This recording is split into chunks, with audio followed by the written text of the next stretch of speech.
I'm progressing through a series when I'm looking at particular words that are important in our Christian thinking.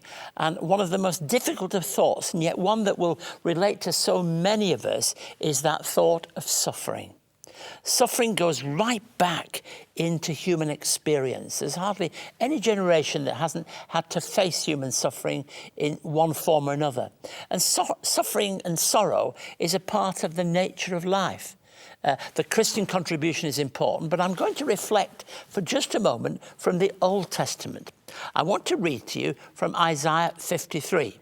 But before I do, I want to tell you that in Isaiah, when you get to the last section of Isaiah, that's from chapters 40 through to 66, there are a number of servant songs that really have such a powerful message. And those servant songs are so easily to relate to the ministry and the message of Christ. So Isaiah 53, 1 to 6. Who has believed our message? And to whom has the arm of the Lord been revealed? He grew up before him like a tender shoot, like a root out of dry ground. He had no beauty or majesty to attract us to him, nothing in his appearance that we should desire him. He was despised and rejected by mankind, a man of suffering and familiar with pain, like one from whom people hide their faces. He was despised, and we held him in low esteem. Surely he took up our pain and bore our suffering. Yet we considered him punished by God, stricken by him and afflicted. But he was pierced for our transgressions. He was crushed for our iniquities. And the punishment that brought us peace was on him. And by his wounds we are healed. We all, like sheep, have gone astray. Each of us has turned to our own way, and the Lord has laid on him the iniquity of us all. I hold that thought about suffering in my mind.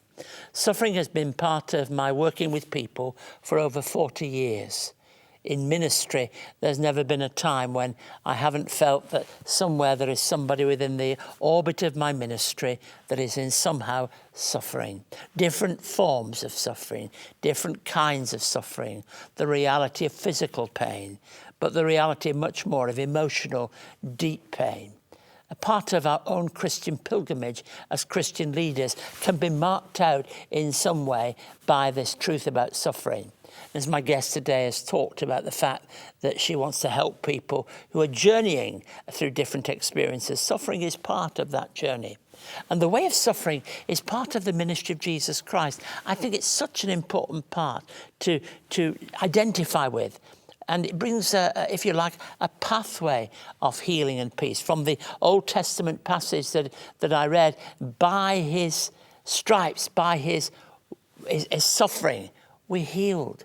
We're given a sense of purpose and a measure of truth that God walks beside us on the journey of life. In St. John of the Cross, we read these words, "What does anyone know who doesn't know how to suffer for Christ?" I think there was a time in my own ministry when I had to learn, when I saw so many Christian people of different kinds who were suffering just like everybody else. And some of them were suffering in a deeper way because it didn't seem reasonable. It didn't seem what they expected or ever thought should happen to their mum, to their dad, their sister, their brother, their close friend. And perhaps, dare I say it, to themselves. Struggling with the deep inner pain that is very much part of human experience. But I think that we learn more from suffering than we ever do through the great celebrations that we put up as the hallmark of our lives. They are the things that mark out our life as we go through.